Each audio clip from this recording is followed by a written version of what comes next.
Hey everybody, what's going on? It is the Praise Podcast. Welcome one, welcome all. We are excited to be with you here today. This is one of those rare episodes that are going to drop on the day we record it. You can call that procrastination. You can call it divine intervention, whatever you want to call it.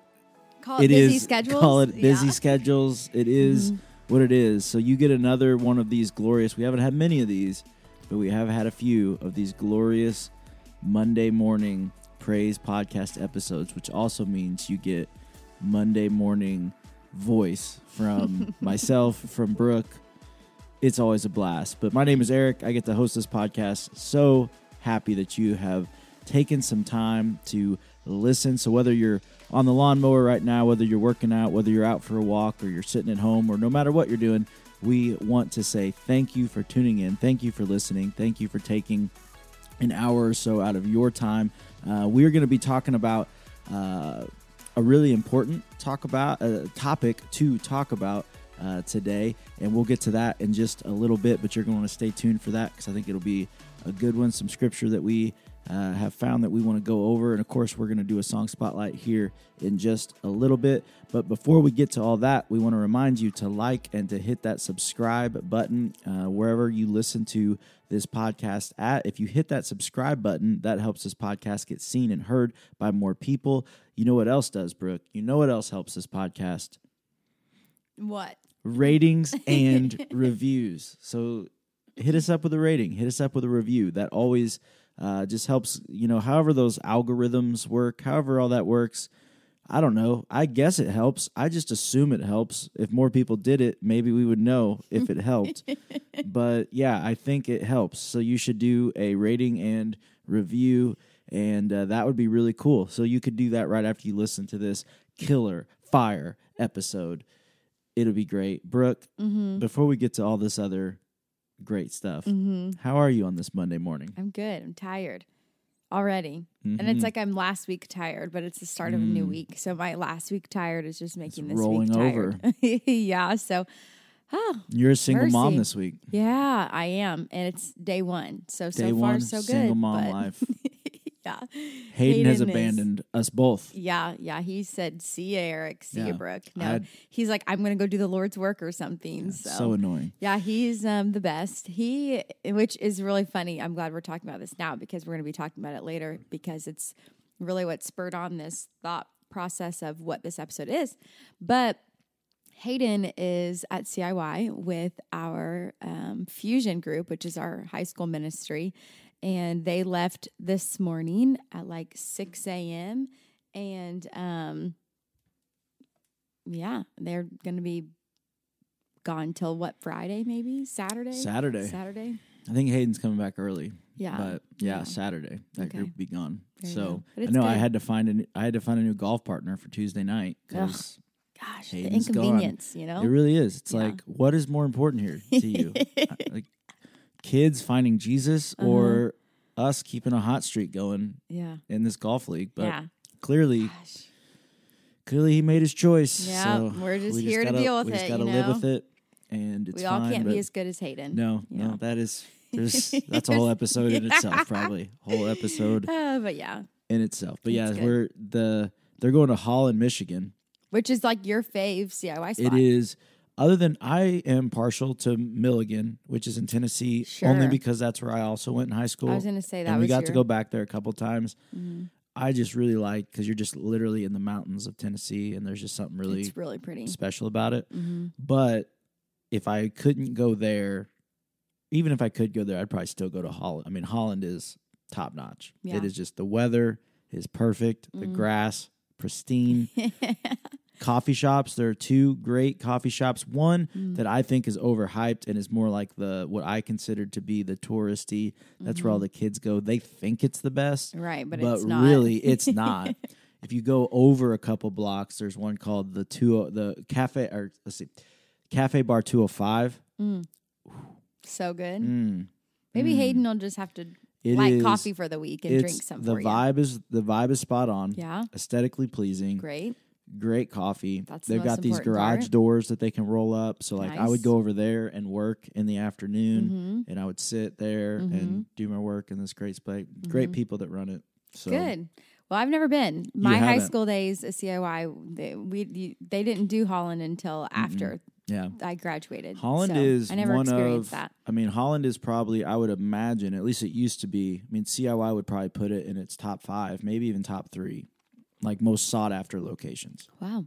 to go. Well, there you go. But it's big. Mm-hmm. Campus is great. They usually have a pretty, that is one of the ones that usually draws, like one of the Bigger bands. They're bigger bands. They're Sure. bigger speakers. Yeah. And so they'll have a great time. Awesome. No Sweet. doubt No doubt about it. about it. All right. Well, other than trying to survive life from being abandoned, we will try our best to continue on. Let's do a song spotlight. Yeah, let's do it. You want to go first, or you want me Sure. to go first? I'll go first. I am still on the Elevation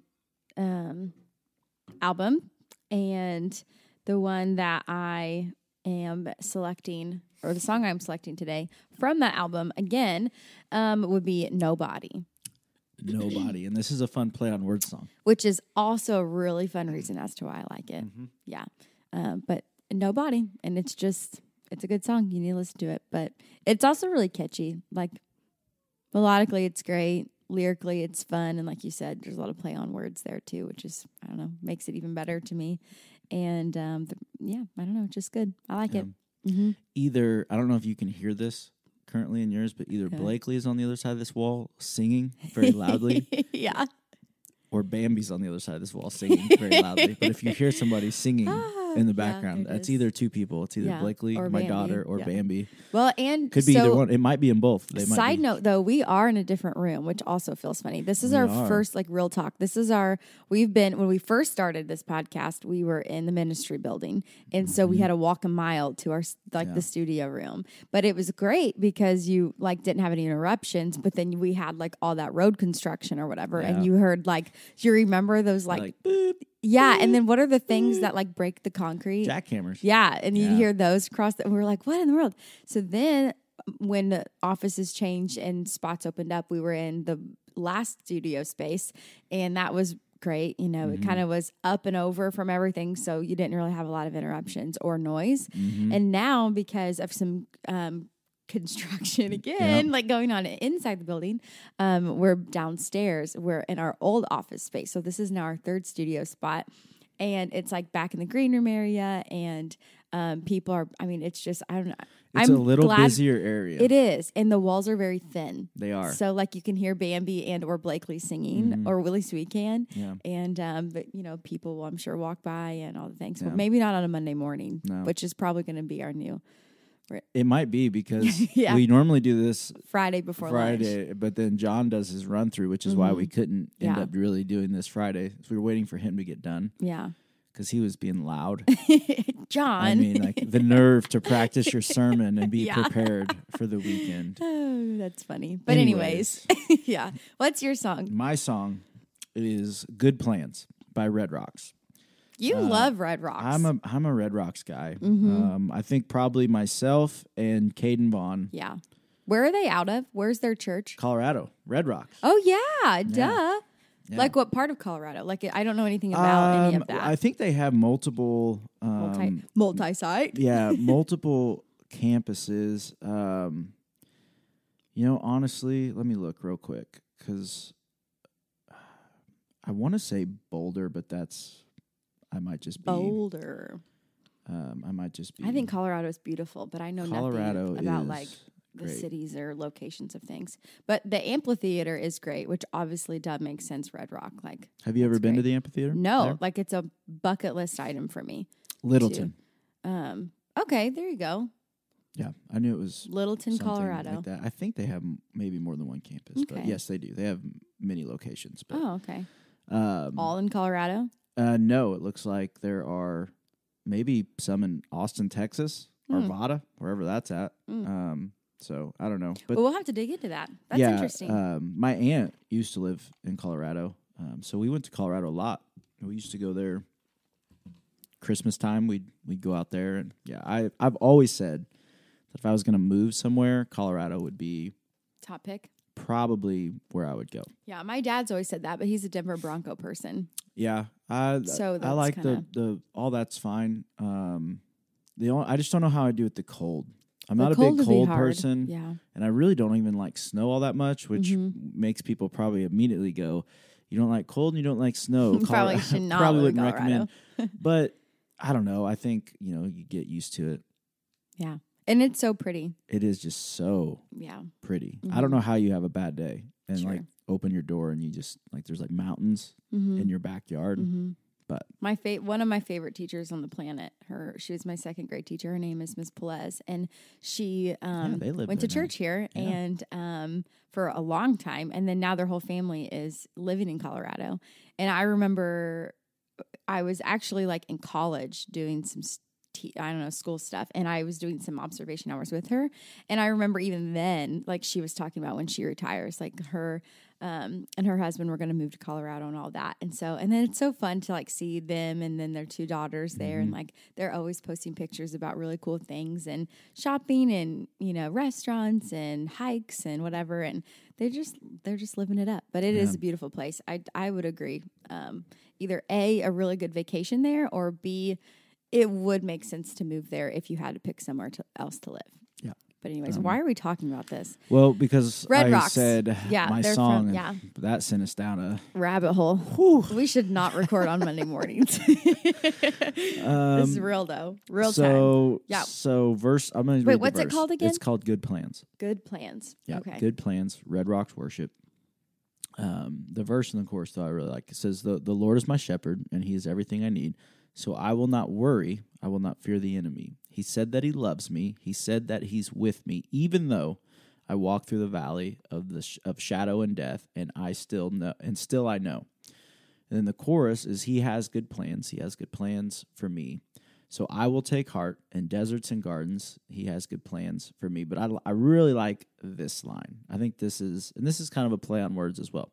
But it says, if I know my Father, I know my Father has good plans for me.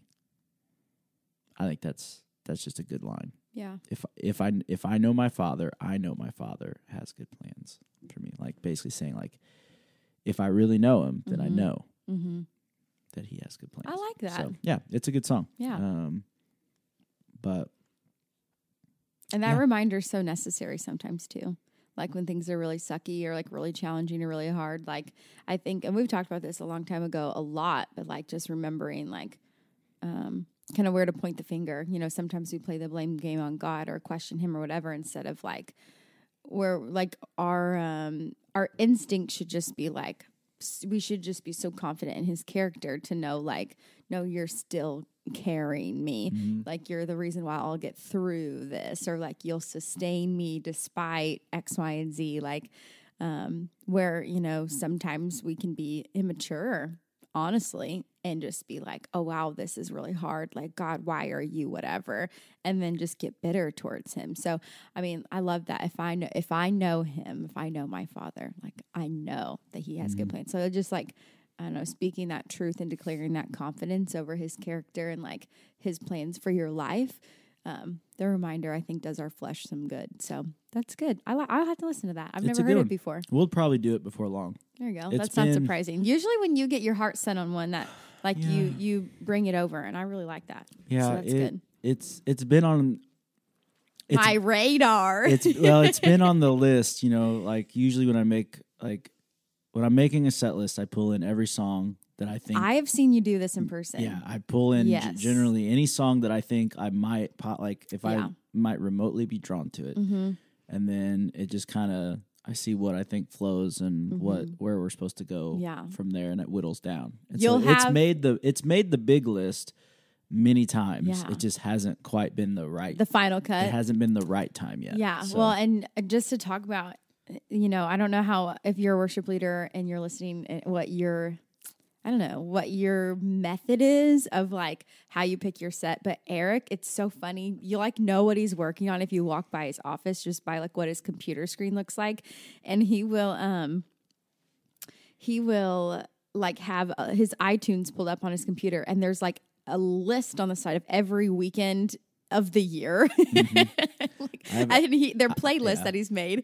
And then he'll like, how would you do 2 weeks out usually? I try to stay 3. 3 weeks out. Yeah. Okay. So like you're always working ahead. And so like, he will have a playlist. And then if you click on the playlist, there's like 20 songs within that playlist. And we get to pick 6 of them. Yeah. Yeah. You always know the first 6. The first 6 at the top of any playlist. Yeah. That's what made the cut. Yeah, there you go. That's just so funny. Yeah. That's your method, though. It works for you. It is. I've done that for long time. A really long time. And I have my iTunes, which I had when I got, I think it only goes back to, I used to have every set list I ever made. Wow. And so, but I think now I only go back to like 2019. But if you ask me right now on a specific weekend in 2019, I could tell you the exact songs we played. That's wild. Based off my iTunes. That's crazy. Yeah. That's my least favorite thing. Like right now I have to make a set list for Kept. Like our brunch that's coming up. It's still in my team's task to-do list. Yeah. I just keep not doing it. Yeah. I'm not good at it. Set list, we've talked about it on here before, not to go crazy down this road, but it really is like you just got to be in the right mindset. Mm-hmm. And I know, like I'll start working on it, and I just know when it's going to come together and when it's not. And when it's not, like you just have to say like today's not the day. Yeah. Like it's just not.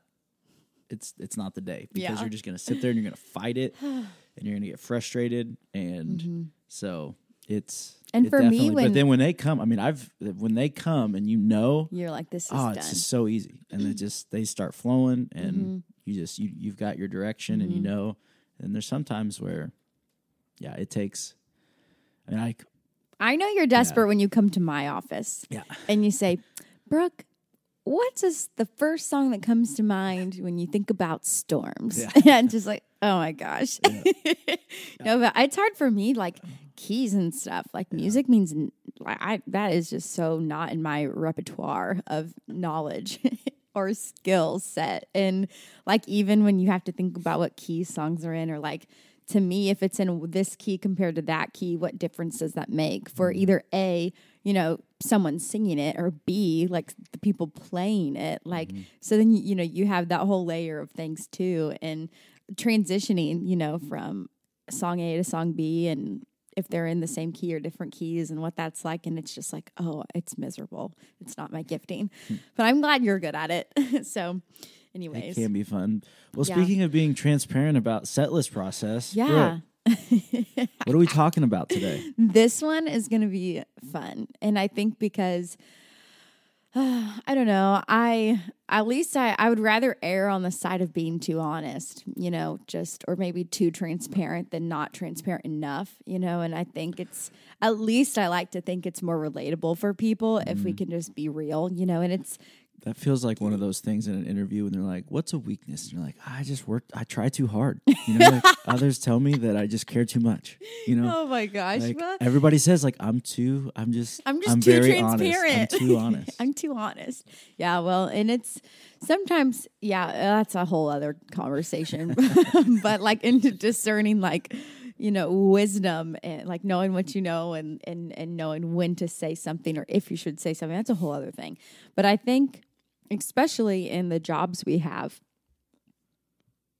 I really always want people to know, like, I shouldn't be here, like there's no reason as to why I am in this position or doing what I'm doing other than because of the Lord. And, I think it's really tempting and really easy for the enemy to use people in ministry who are somewhat platformed or somewhat known or somewhat, then recognizable or doing this or doing like, as for them people who you're leading, you feel disconnected because all of a sudden you're like, oh, like the comparison game comes out or whatever. And you're like, no, dude, like I'm just a real person who has no business doing any of this. Like, so to be honest, like you need to get ready because you could be doing what I'm doing. You know what I mean? Like there's no difference here. And I think it's so important to just like leaders to remain transparent. I think it's just important to me to remain as transparent as I can. And the Lord has used that to teach me a lot of things. And in my own life, in ministry, in my relationships, all of that. But something that had happened, and why this kind of episode spurred on, and why I felt so like, we should talk about this, is because it was a real thing I walked, and I had to be really honest. And it happened in just like a few days ago, and I'm sure I'm not the only one, you know? So we talked about Hayden going to CIY, and if you, a little bit of backstory here is, we have a new high school pastor, and his name is Pacey. And so we had kind of a transition happen in that department. And he is right out of college. I don't even know how old he is, but he's young. And, you know, that's just a big ministry, a weighty responsibility to take on fresh out of college. And so with that being said, like, he is going to do a great job. He has done a great job, but he's like thrown into like summer, and summer ministry so busy. And he's been at this job for like a few weeks officially maybe. And like now he's on his first CIY. And anybody in ministry and anybody who's been on CIY, and when you're taking dozens of kids with you that you barely feel older than, you know what I mean? Like, you're like, I was just on COI myself. Like, it's weird to be leading it, you know? And like, the weight of the responsibility is huge. And so Pacey's had to steward that the best that he has known how to do. And he's done a wonderful job. And so that's important to note. So what happened was a few weeks prior to them leaving for CIY, Hayden tells me, hey, there's a good chance I'll probably, and this is a text message, and I honestly could pull it up and read it if I needed to, but he texts me and he says, hey, CIY is, you know, coming up. Would you be okay if I went, if I had to, like if I had to go, to like help? And my response to him was, it's not ideal, period, but I would survive if I had to. That was my response to Hayden. And and then we didn't talk about it again. He didn't even text me back about it. Like, we didn't have an in-person conversation about it, like, as the last I heard about CIY. Well, then early last week, I guess, we are in the kitchen, and he's looking at our cozy calendar of like things coming up. And he's like, oh, hey, you're probably going to need to reschedule this appointment because I'm going to be gone, and you're not going to want to take all 4 kids to St. Louis, you know, and to whatever, Bryce's doctor's appointment over there. And I was like, wait, where are you going to be? And he's like, well, that's CIY. And I was like, I looked at him like bug-eyed in the face, and I was like, you're going? Like, just like mad. Like, and when were you going to tell me you were actually going, kind of ordeal? And what about not ideal says, yeah, you can go. Or you know what I mean? Like, my attitude about it was disgusting. Like, I was just so upset, and I only because of selfishly what it would put on me, you know, like that's all I was thinking about was myself. And so, I was like, well, like, okay, yeah, because it's for work and it's for whatever, and da-da-da-da-da. Like, to Hayden, he was saying, like, because he's a young adult pastor, he was like, it's important to me that I go to these things because these kids who are transitioning out of high school, you know, it gives them kind of more of a stepping stone to transition into, you know, my ministry. And, you know, I'm like, oh yeah, big deal. You know what I mean? Like, whatever. Like, I'm just so upset. So anyways, we don't talk about it for a while. I'm ugly. I'm just like having a terrible attitude about it, whatever. You're gone that week of work when all of this is going down. I'm miserable. Like, I'm in a terrible mood. I even text you, like you were checking in, and I was like, actually, honestly, no, I'm not good. Just pray for me, because I don't even know what I said to you, but I was like, but I don't need to be around anyone, like kind of a thing. I mean, it was being very transparent about that. And so then it just like I was hit by a train. I was praying, like asking the Lord to like help me or whatever, because, you know, Hayden's leaving and I'm mad about that. And then Eric's gone this week. So I'm having to do all this, and I'm uncomfortable, and I don't like leading worship on the weekend by myself, and all this stuff, whatever. And like the weight of all the things, I just was like crumbling, and I was praying, and then like a train, he just like hit me in my chest so hard of just conviction. And he like immediately opened my eyes to another perspective. And when I was praying specifically over like the whole CIY situation and being upset about that, I heard the Lord say, he was like, Pacey needs him there. And it's not about you. And I was just like, aw, dang. Because then I'm thinking about Pacey instead of myself. You know what I mean? And then I'm thinking about all these kids instead of myself. And then I'm thinking about like Hayden's heart posture for this trip instead of myself. You know, and all these things. And I was like, wow. And so kind of another layer of this, I don't know, I'm talking a lot and I'm sorry about that, but it's kind of a long story. I make any story long, let's be honest. But so kind of besides that, another little like layer of this turmoil I was having was the Lord gave me a word for Pacey. And Pacey, it was the weekend he did communion, and it was a few weekends ago now. The Lord gave me a word for Pacey, and I just kept like, the timing was never right, or just kind of like, I don't know, I just didn't see him, or, you know, we'd be busy, or I just was like, oh no. And then with the CIY stuff, and I was being really ugly, and I got to the point the Lord was like, well, you encourage him with this, like, what, don't forget to tell him. And, but as I'm being so ugly and so selfish and like gross about the whole situation, I told the Lord, I was like, I'm not giving him a word. Like, I'm in no position to be like acting the way I'm acting and then come sit with him, you know, and be like, hey, like, I want to encourage you with something that I felt the Lord put on my heart to share with you, you know, like, and I just told the Lord, no, absolutely not. I'm not doing that. I was like, I'm in no position and no, sorry, not right now. And then of course, you know how you do with God. You're like, if you give me an opportunity, then I will, you know, fine, sure. And I'm thinking that's not going to happen. Like, I'm busy. He's busy. Like, no way we're going to have whatever. I get to work. I'm walking through the center, and lo and behold, there's no one in the center except for Pacey sitting in a chair by himself. And I was like, well, that couldn't be more clear. I don't know what is. So I walked by Pacey. I wasn't still going to say anything. So I'm almost up the stairs and was like, what am I doing? And I turned back around. I go back down the stairs, and I was like, hey, Pacey, do you have a minute? You know, and I said, for the sake of being obedient, I just got to tell you all of this. And so I told him, you know, the word I was given for him to, you know, just encourage him. And I said, but I also want to encourage you in this. I said, I just want to be very transparent with you.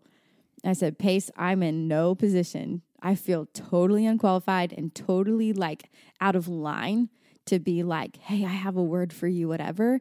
And I said, because I got to tell you also this, you know, and I'm telling them like I was pouting about Hayden going, and I was not happy. I was not supportive. I was being selfish, whatever. And I told him, I was like, but when the Lord told me that you need him there, I said, that changed everything for me, you know, like, and I just, you know, it was the power truly of just like, then finally I felt pure again, because I was just being honest. You know what I mean? Like, I was just being that upfront and that honest of like, man, I'm really like kind of, we just get it wrong all the time. And like, we're silly to ever act like we don't, you know what I mean? And it just felt like, I don't know, my spirit felt pure again when I was just honest with him about like what happened, you know? And, that kind of just stuck with me. It lingered with me for like the next week and a half of just that concept.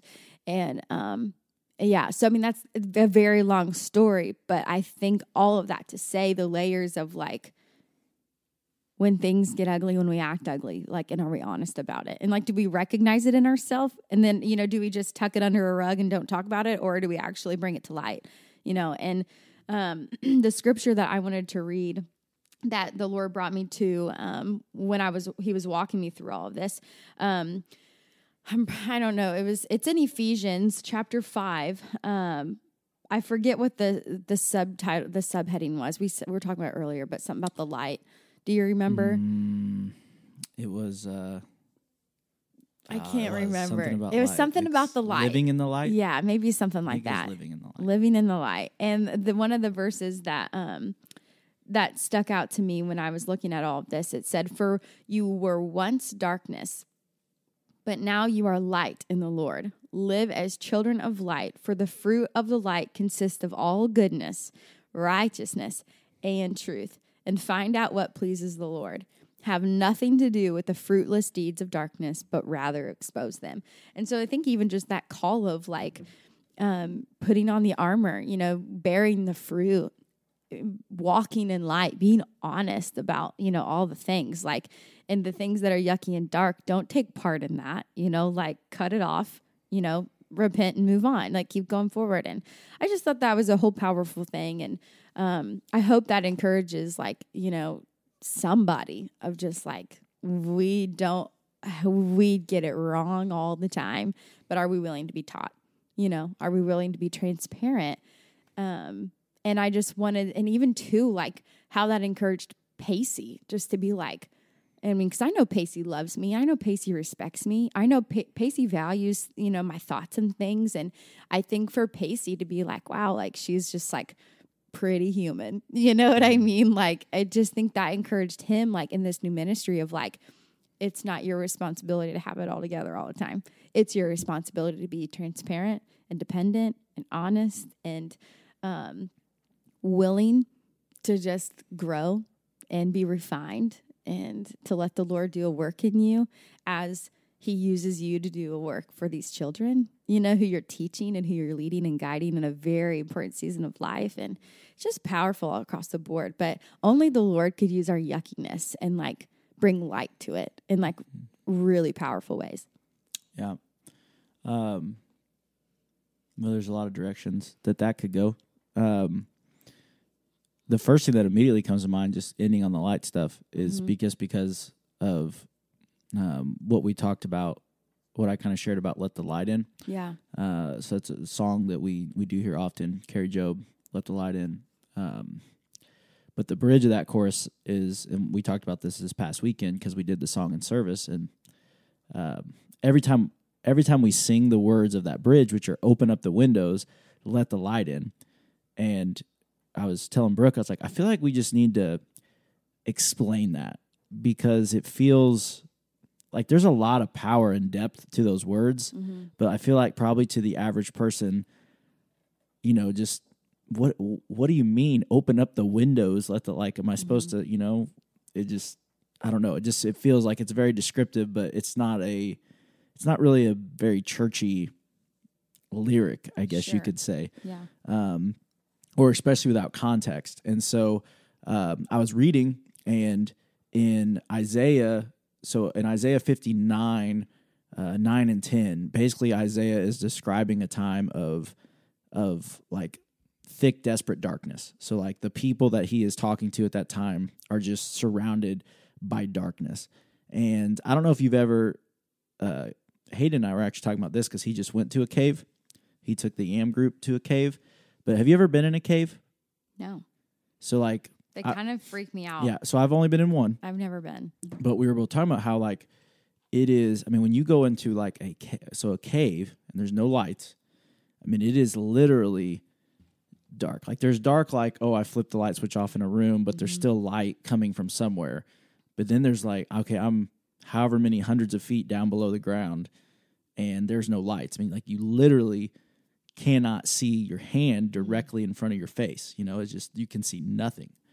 And so when I was reading this in Isaiah, I was immediately brought to that darkness because you literally, no matter where you turned, no matter what, you could not see anything until somebody lit a lantern or, flashlight or anything. There was just, you literally could not see.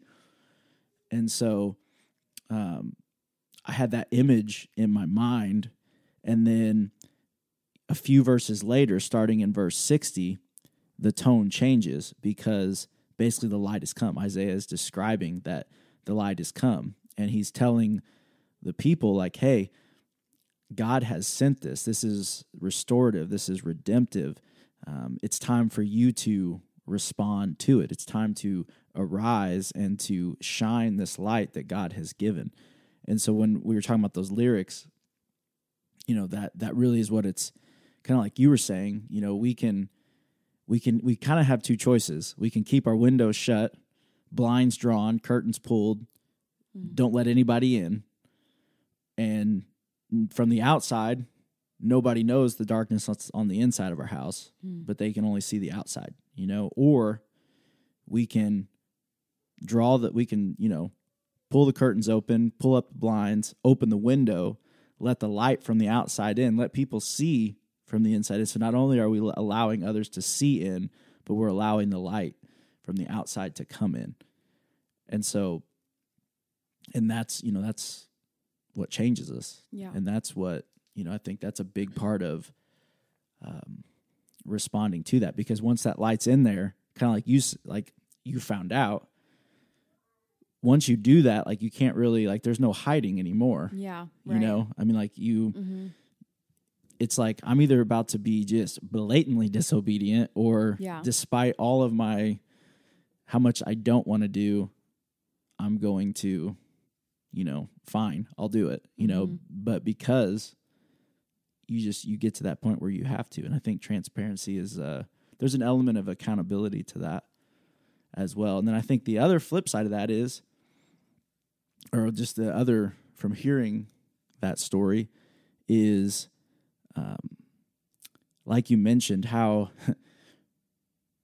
whether you're in ministry or not, we get it wrong every day. Mm-hmm. So if you have this idea that we aren't getting it wrong, then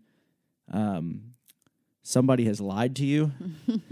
And I hope it's not us, because I will gladly tell you that I do not. I mean, not gladly, but I will definitely openly say that I don't get it right. And that's a pretty well daily thing. But I think what happens specifically in ministry, and I was just listening to a podcast about just all the different like moral failures and just all the different failures that happen in leadership. And of course because it was a church-based podcast, so it was focusing, but I mean, it happens in big companies, whatever, it happens all over. It's not just a church thing. Yeah. But one of the biggest reasons people end up in those situations and screw up is because they don't feel like they can be transparent. They don't feel like they can be honest. And so they do all this work to hide it all, and all this work to be untransparent and to keep it all back, because they don't think that they can show any of that. And you just can't do that. You can only do that for so long, and eventually you're going to fall into issues. You're going to make bad decisions, or you're going to, and then it just all compounds, and it only makes it worse. And so I think there's a lot of freedom in being open and honest. Yeah. And there's consequences to it sometimes. Yeah. But there's freedom in it. Yeah. And I love that. And it's also just so tricky, because it's like in ministry, you do have almost a higher set of, and I don't even know like how to explain this, but you are, the expectations are just a little greater, when you have and I don't even know if it's expectations as much as like,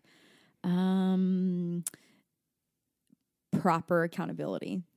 If we all lived with the accountability the Bible talks about, maybe we would all feel like we're in ministry all the time, and not just people who are getting paid to do it, or you know what I mean? Yeah. Like it's the expectations and your real life matching your ministry life are great, like, because that's biblical. It's not a preference of ours. It's not a rule at Central. It's not just, because it's it's biblical. It's required of us, and it's required of us even if we're not in ministry.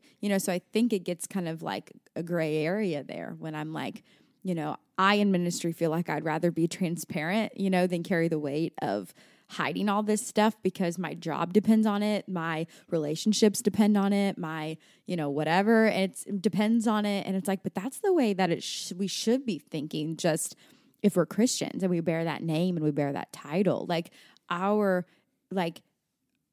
whole life should be the same. And unfortunately, I feel like there are too many people who their church life and their every other day life don't match up. And that's just the very real and unfortunately, like, I don't know, the way the enemy likes to keep it, for sure.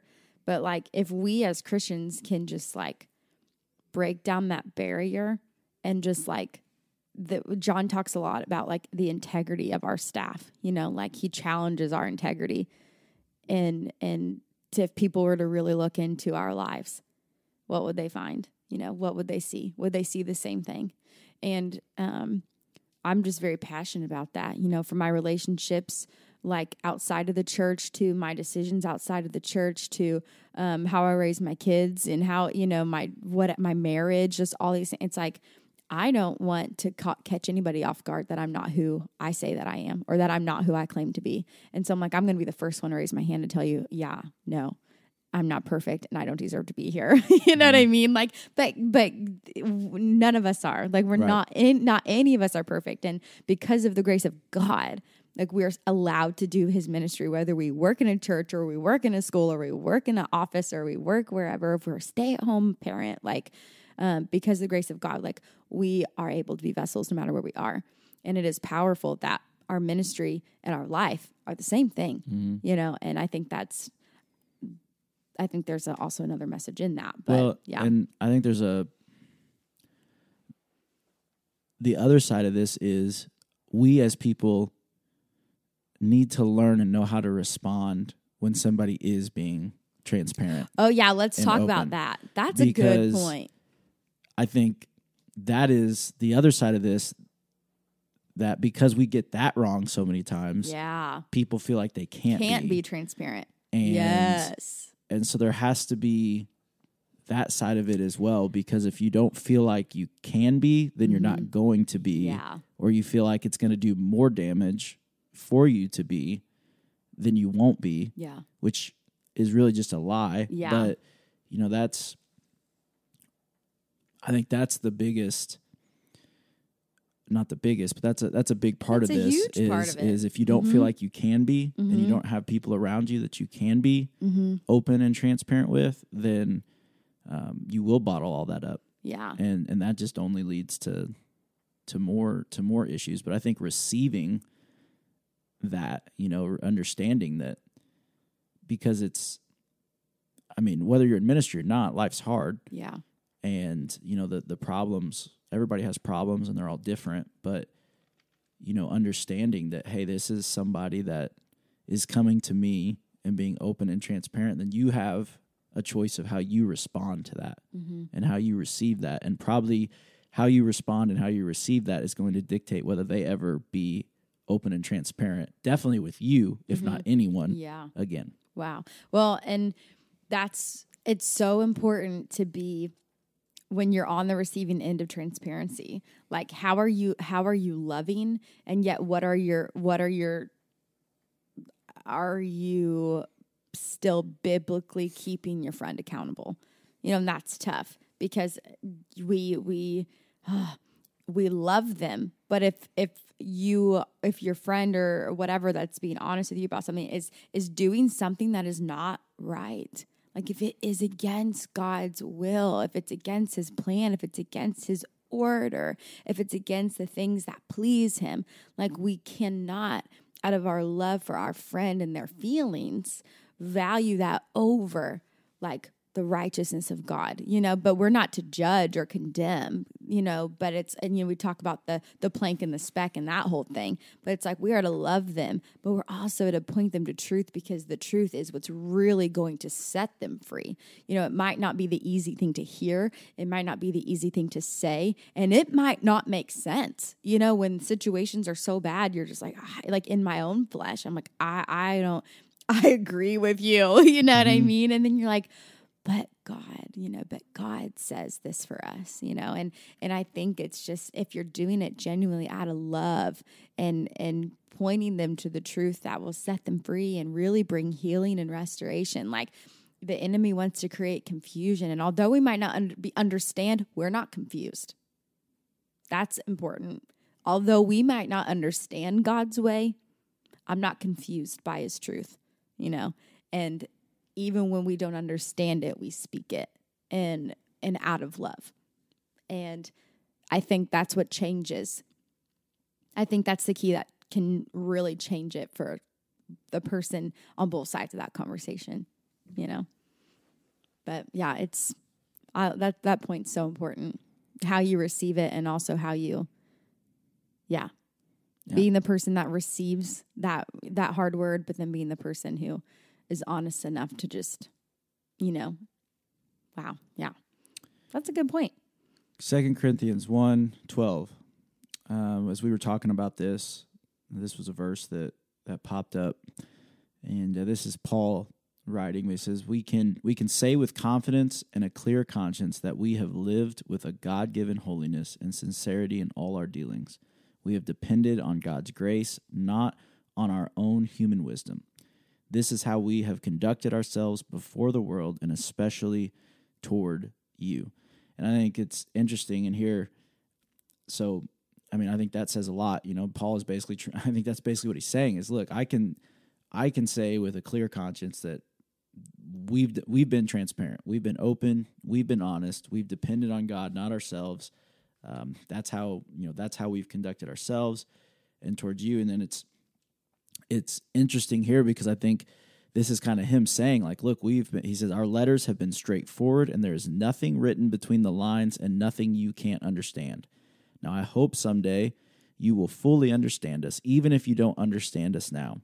Then on the day when the Lord Jesus returns, you will be proud of us in the same way we are proud of you. And I feel like that sums up kind of what we've talked about a lot. He goes on to say, since I was so sure of your understanding and trust, I wanted to give you a double blessing by visiting you twice.